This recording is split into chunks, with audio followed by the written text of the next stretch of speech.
Ration card को नहीं ओडिशा सरकार बड़ घोषणा। राशन कार्ड धारी को मुंड पिछा मिल अधिक 5 केजी चाउल। ए नहीं कैबिनेट बैठक में निष्पत्ति पर गणमाध्यम को सूचना देइचंती राज्य सरकार। राज्य में खूब शीघ्र आरंभ होगा जाउची मुख्यमंत्री अन्नपूर्णा योजना।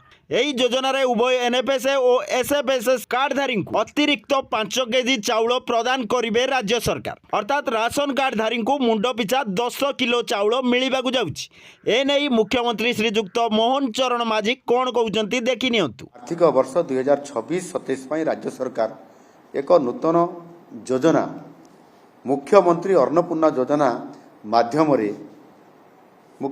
जातीय खाद्य सुरक्षा आईन एनएफएसए तथा राज्य खाद्य सुरक्षा योजना एसएफएसएस ये अधीनस्थ हिताधिकारी को अतिरिक्त चाउल कोटा बंटन करने निष्पत्ति आज कैबिनेट रे ये गुरुत्वपूर्ण निष्पत्ति राज्य सरकार नहीं।